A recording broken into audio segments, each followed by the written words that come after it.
माता की। गुढीपाडव्याच्या आणि नवीन वर्षाच्या आपल्या सर्वांना अतिशय मनपूर्वक शुभेच्छा।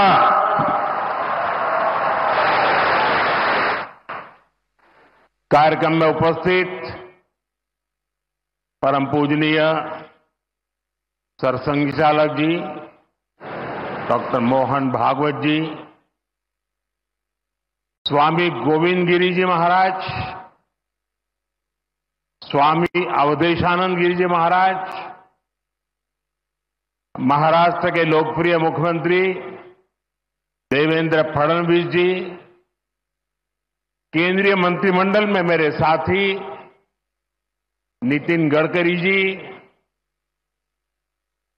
डॉक्टर अविनाश चंद्र अग्निहोत्री जी, अन्य महानुभाव और उपस्थित सभी वरिष्ठ साथी, राष्ट्र यज्ञ के इस पावन अनुष्ठान में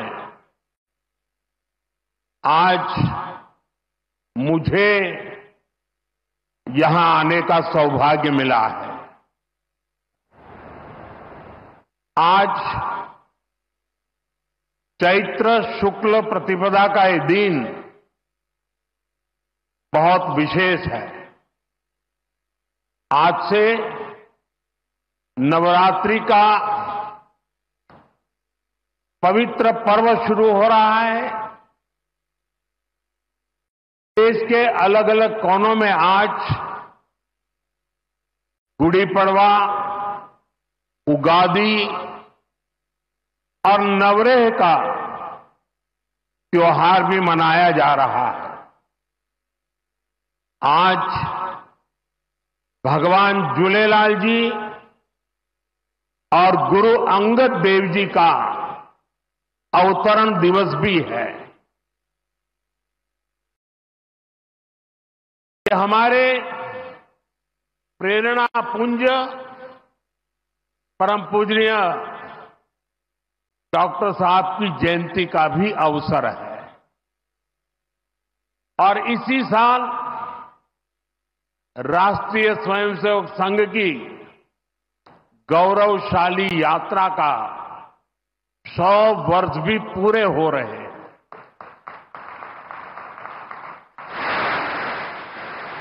आज इस अवसर पर मुझे स्मृति मंदिर जाकर पूज्य डॉक्टर साहब और पूज्य गुरुजी को श्रद्धांजलि अर्पित करने का सौभाग्य मिला। साथियों, इसी कालखंड में हमने हमारे संविधान के 75 वर्ष का उत्सव भी मनाया है। अगले ही महीने संविधान निर्माता बाबा साहब आंबेडकर जी की जयंती भी है। आज मैंने दीक्षा भूमि पर बाबा साहब को नमन किया है, उनका आशीर्वाद लिया है। मैं इन विभूतियों को नमन करते हुए देशवासियों को नवरात्रि और सभी पर्वों की बहुत बहुत बधाई देता हूं। साथियों, संघ सेवा के इस पवित्र तीर्थ नागपुर में आज हम एक पुण्य संकल्प के विस्तार के साक्षी बन रहे हैं। अभी हमने माधव नेत्रालय के कुल गीत में सुना, अध्यात्म ज्ञान गौरव गुरुता का ये अद्भुत विद्यालय, मानवता रत यह सेवा मंदिर, कण कण में देवालय। माधव नेत्रालय एक ऐसा संस्थान है जो अनेक दशकों से पूज्य गुरु जी के आदर्शों पर लाखों लोगों की सेवा कर रहा है, लोगों के जीवन में रोशनी लौटी है। आज उसके नए परिसर का शिलान्यास हुआ है। अब इस नए परिसर के बाद इन सेवा कार्यों को और ज्यादा गति मिलेगी। इससे हजारों नए लोगों के जीवन में प्रकाश फैलेगा, उनके जीवन का अंधकार भी दूर होगा। इस सेवा कार्य के लिए माधव नेत्रालय से जुड़े सभी लोगों को उनकी कार्य की, उनके सेवा भाव की सराहना करता हूं और मेरी तरफ से अनेक अनेक शुभकामनाएं देता हूं। साथियों, लाल किले से मैंने सबके प्रयास की बात कही थी। आज स्वास्थ्य के क्षेत्र में देश जिस तरह काम कर रहा है, माधव नेत्रालय उन प्रयासों को बढ़ा रहा है। देश के सभी नागरिकों को बेहतर स्वास्थ्य सुविधाएं मिले, यह हमारी प्राथमिकता है। देश में गरीब से गरीब को भी अच्छे से अच्छा इलाज मिले। कोई भी देशवासी जीवन जीने की गरिमा से वंचित न रहे। अपना जीवन देश के लिए दे चुके बुजुर्गों को इलाज की चिंता उनको सताती न रहे, उस परिस्थिति में उनको जीना न पड़े। और ये सरकार की नीति है। और इसलिए आयुष्मान भारत के कारण आज करोड़ों लोगों को मुफ्त इलाज की सुविधा मिल रही है। हजारों जन औषधि केंद्र देश के गरीबों को, मध्यम वर्गीय परिवारों को सस्ती दवाएं दे रहे हैं। इन दिनों देश में करीब 1,000 डायलिसिस सेंटर जो मुफ्त में डायलिसिस की सेवा का एक यज्ञ चला रहे हैं। इससे देशवासियों के हजारों करोड़ रुपए बच रहे हैं, उनको स्वास्थ्य लाभ हो रहा है।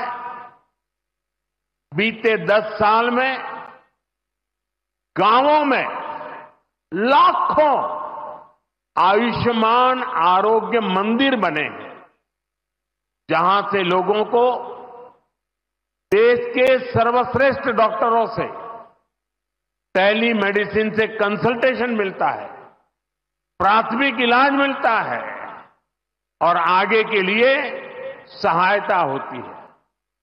उन्हें रोगों की जांच के लिए सैकड़ों किलोमीटर दूर नहीं जाना पड़ रहा।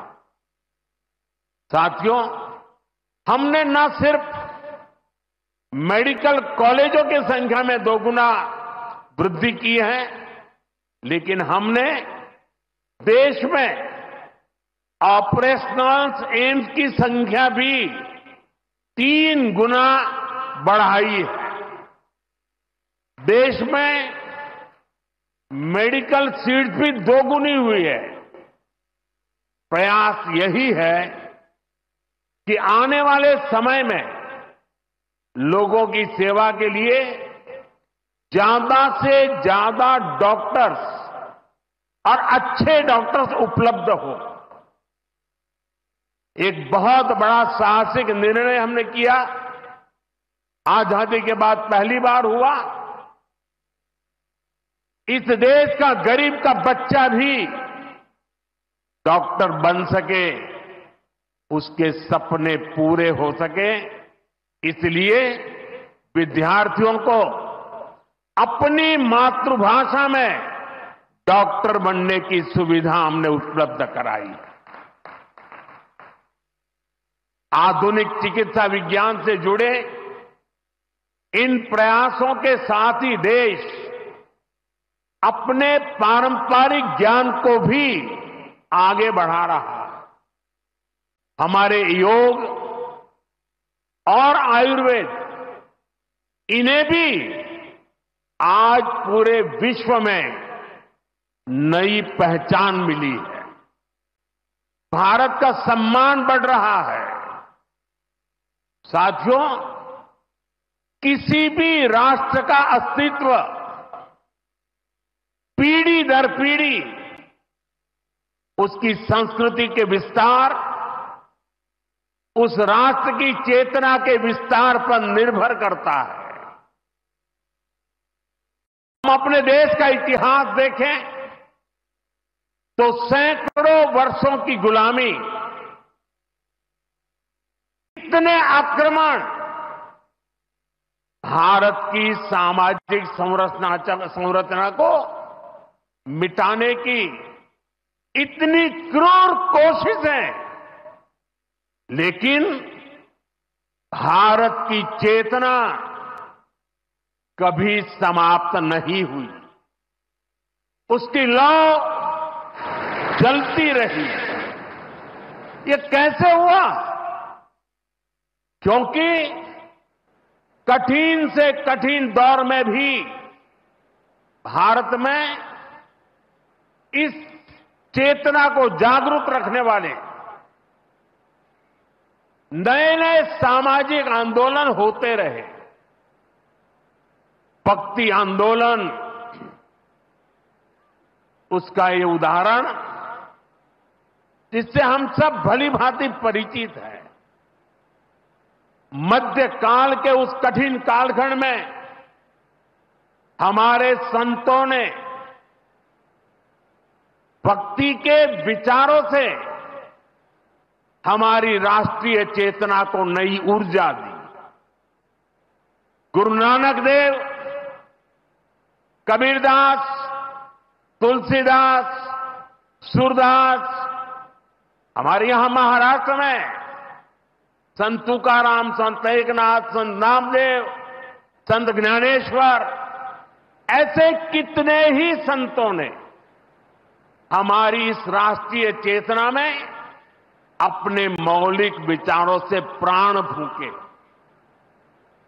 इन आंदोलनों ने भेदभाव के फंदों को तोड़कर समाज को एकता के सूत्र में जोड़ा।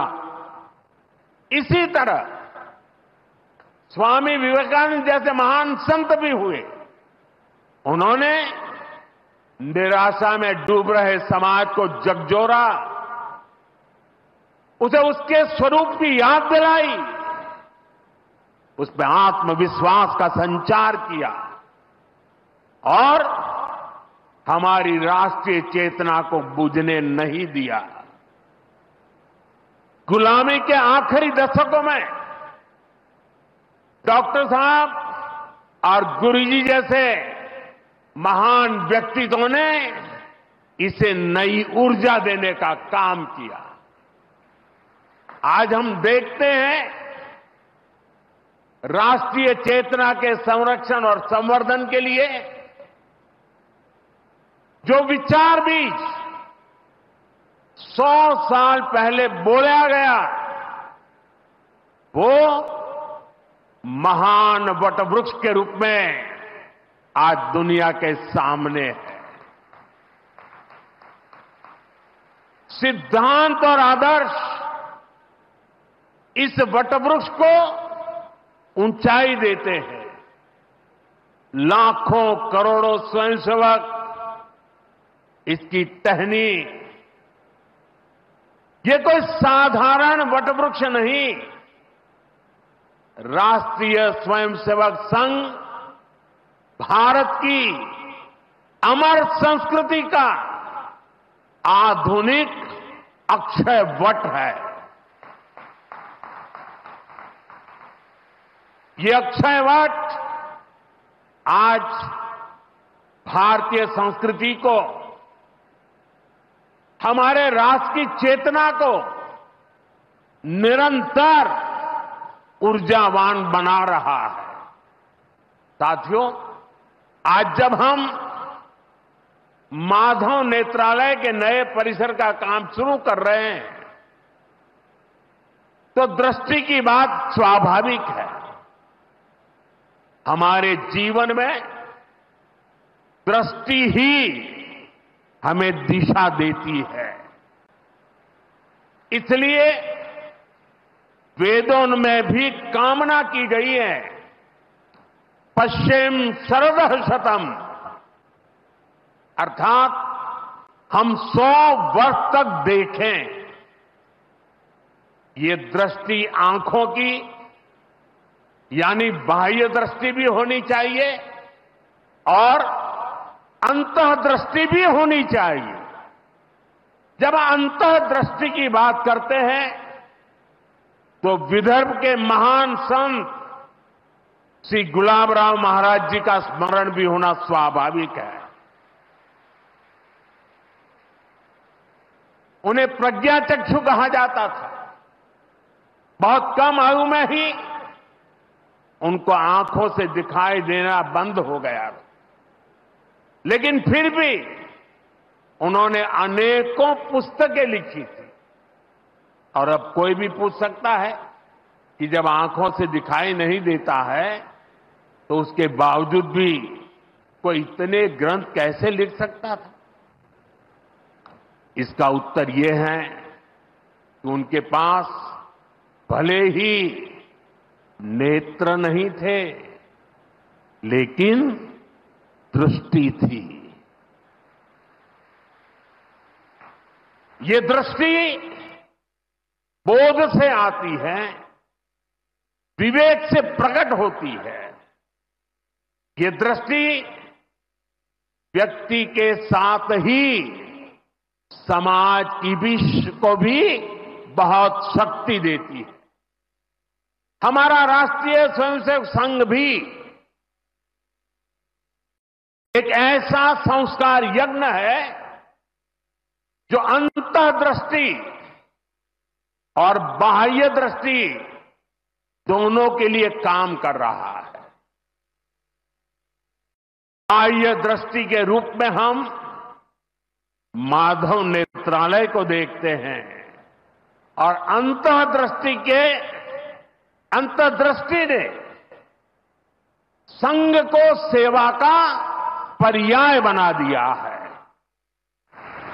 साथियों, हमारे यहां कहा गया है, परोपकाराय फलंति वृक्षाः, परोपकाराय वहन्ति नद्यः, परोपकाराय दुहन्ति गावः, परोपकारार्थमिदं शरीरम। हमारा शरीर परोपकार के लिए ही है, सेवा के लिए ही है। और जब ये सेवा संस्कारों में आ जाती है तो सेवा ही साधना बन जाती है। यही साधना तो हर एक स्वयंसेवक के जीवन की प्राणवायु होती है। ये सेवा संस्कार, ये साधना, ये प्राणवायु पीढ़ी दर पीढ़ी हर स्वयंसेवक को तप तपस्या के लिए प्रेरित कर रही है। ये सेवा साधना हर स्वयंसेवक को निरंतर गतिमान रखती है, उसे कभी थकने नहीं देती, कभी रुकने नहीं देती। पूज्य गुरुजी अक्सर कहा करते थे, जीवन की अवधि का नहीं, उसके उपयोगिता का महत्व होता है। हम देव से देश और राम से राष्ट्र के जीवन मंत्र लेकर के चले हैं, अपना कर्तव्य निभाते चलते हैं। और इसलिए हम देखते हैं, बड़ा छोटा कैसा भी काम हो, कोई भी कार्य क्षेत्र हो, सीमावर्ती गांव हो, पहाड़ी क्षेत्र हो, वन क्षेत्र हो, संघ के स्वयंसेवक निस्वार्थ भाव से कार्य करते रहते हैं। कहीं कोई वनवासी कल्याण आश्रम के कामों को उसको अपना ध्येय बना करके जुटा हुआ है, कहीं कोई एकल विद्यालय के माध्यम से आदिवासी बच्चों को पढ़ा रहा है, कहीं कोई सांस्कृतिक जागरण के मिशन में लगा हुआ है, कहीं कोई सेवा भारती से जुड़कर गरीबों वंचितों की सेवा कर रहा है। अभी हमने प्रयाग में महाकुंभ में देखा, वहां नेत्र कुंभ में कैसे स्वयंसेवकों ने लाखों लोगों की मदद की। यानी जहां सेवा कार्य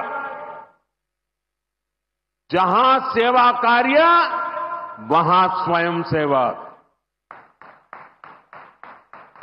कहीं कोई आपदा आ जाए, बाढ़ की तबाही हो या भूकंप की विभीषिका हो, स्वयंसेवक एक अनुशासित सिपाही की तरह तुरंत मौके पर पहुंचते हैं। कोई अपनी परेशानी नहीं देखता, अपनी पीड़ा नहीं देखता, बस सेवा भावना से हम काम में जुट जाते हैं। हमारे तो हृदय में बसा है, सेवा है अग्निकुंड समीधा सम हम चले, देह महासागर में सरित रूप हम मिले।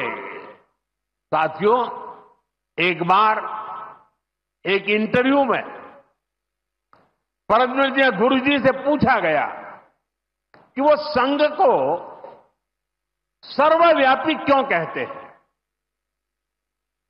गुरु जी का उत्तर बहुत ही प्रेरणादायी था। उन्होंने संघ की तुलना प्रकाश से की थी, उजाले से की थी। उन्होंने कहा कि प्रकाश सर्वव्यापी होता है, वो खुद ही अकेले सारे कार्य भले न करे, लेकिन अंधेरे को दूर करके वो दूसरों को कार्य करने का रास्ता दिखा देता है। गुरुजी की ये सीख हमारे लिए जीवन मंत्र है। हमें प्रकाश बनकर अंधेरा दूर करना है, बाधाएं मिटानी है, रास्ता बनाना है।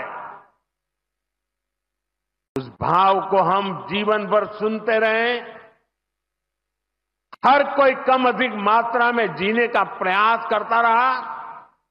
मैं नहीं, तुम, अहम नहीं, वयम, इदम राष्ट्राय, इदम न मम। साथियों, जब प्रयासों के दौरान जब मैं नहीं, हम का ध्यान होता है, जब राष्ट्र प्रथम की भावना सर्वोपरि होती है, जब नीतियों में, निर्णयों में देश के लोगों का हित ही सबसे बड़ा होता है, तो सर्वत्र उसका प्रभाव भी और प्रकाश भी नजर आता है। विकसित भारत के लिए सबसे जरूरी है कि हम उन बेड़ियों को तोड़ें जिनमें देश उलझा हुआ था। आज हम देख रहे हैं भारत कैसे गुलामी की मानसिकता को छोड़कर आगे बढ़ रहा है। गुलामी की निशानियों को जिस हीन भावना में 70 वर्षों से डोया जा रहा था, उनकी जगह अब राष्ट्रीय गौरव के नए अध्याय लिखे जा रहे हैं। अंग्रेजी कानून जिन्हें भारत के लोगों को नीचा दिखाने के लिए बनाया गया था, देश ने उन्हें बदल दिया है। गुलामी की सोच से बनी दंड संहिता की जगह अब भारतीय न्याय संहिता लागू हुई है। हमारे लोकतंत्र के प्रांगण में अब राजपथ नहीं, कर्तव्य पथ है। हमारी नौसेना के ध्वज में भी गुलामी का चिन्ह छपा हुआ था, उसकी जगह अब नौसेना के ध्वज पर छत्रपति शिवाजी महाराज का प्रतीक लहरा रहा है।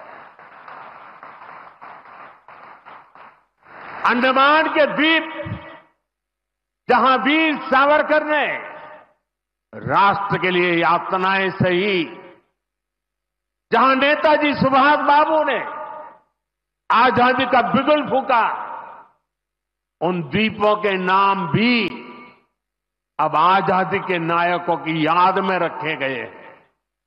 साथियों, वसुधैव कुटुंबकम का हमारा मंत्र आज विश्व के कोने कोने में पहुंच रहा है और दुनिया इसे हमारे कार्यों में भी देख रही है, महसूस कर रही है। जब कोविड जैसी महामारी आती है तो भारत विश्व को परिवार मानकर वैक्सीन उपलब्ध करवाता है। दुनिया में कहीं भी प्राकृतिक आपदा हो, भारत पूरे मनोयोग से सेवा के लिए खड़ा होता है। अभी आपने कल ही देखा है, म्यांमार में इतना बड़ा भूकंप आया है। भारत ऑपरेशन ब्रह्मा के तहत वहां के लोगों की मदद के लिए सबसे पहले पहुंच गया है। जब तुर्की में भूकंप आया, जब नेपाल में भूकंप आया, जब मालदीव्स में पानी का संकट आया, भारत ने मदद करने में घड़ी भर की भी देर नहीं की। युद्ध जैसे हालातों में हम दूसरे देशों से नागरिकों को भी सुरक्षित निकाल करके लाते हैं।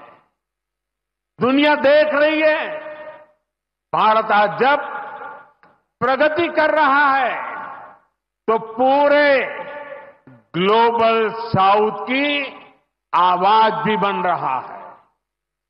विश्व बंधु की ये भावना हमारे ही संस्कारों का विस्तार है। साथियों, आज भारत की सबसे बड़ी पूंजी हमारा युवा है और हम देखते हैं आज भारत का युवा कितने कॉन्फिडेंस से भरा हुआ, उसकी रिस्क टेकिंग कैपेसिटी पहले के मुकाबले कई गुना बढ़ गई है। वो नए नए इनोवेशन कर रहा है, स्टार्टअप्स की दुनिया में अपना परचम लहरा रहा है और सबसे बड़ी बात, आज के भारत का युवा अपनी विरासत पर गर्व करते हुए, अपनी संस्कृति पर गर्व करते हुए चल रहा है। अभी हमने प्रयागराज महाकुंभ में देखा आज की युवा पीढ़ी लाखों करोड़ों की संख्या में महाकुंभ में पहुंची और इस सनातन परंपरा से जुड़कर गौरव से भर उठी। आज भारत का युवा देश की जरूरतों को ध्यान में रखते हुए काम कर रहा है। भारत के युवाओं ने मेक इन इंडिया को सफल बनाया है। भारत का युवा लोकल के लिए वोकल हुआ है, एक जज्बा बना है। हमें देश के लिए जीना है, देश के लिए कुछ करना है। खेल के मैदान से लेकर अंतरिक्ष की ऊंचाई तक राष्ट्र निर्माण की भावना से ओतप्रोत हमारे युवा आगे बढ़ रहे हैं, आगे चलते ही जा रहे हैं। यही युवा 2047 के जब आजादी के 100 साल होंगे, विकसित भारत के लक्ष्य की ध्वजा थामे हुए है। और मुझे विश्वास है संगठन, समर्पण और सेवा की ये त्रिवेणी विकसित भारत की यात्रा को निरंतर ऊर्जा देती रहेगी, दिशा देती रहेगी। संघ का इतने वर्षों का परिश्रम फलीभूत हो रहा है। संघ की इतने वर्षों की तपस्या विकसित भारत का एक नया अध्याय लिख रही है। साथियों, जब संघ की स्थापना हुई तब भारत की हालत भी अलग थी और हालात भी अलग था। 1925 से लेकर 1947 तक वो समय संघर्ष का समय था। आजादी का बड़ा लक्ष्य देश के सामने था। आज संघ की 100 वर्षों की यात्रा के बाद देश फिर एक अहम पड़ाव पर है। 2025 से 2047 तक ये महत्वपूर्ण कालखंड, इस कालखंड में एक बार फिर बड़े लक्ष्य हमारे सामने। कभी पूज्य गुरुजी ने एक पत्र में लिखा था, मैं अपने भव्य राष्ट्र प्रसाद की नींव में एक छोटा सा पत्थर बनकर रहना चाहता हूं।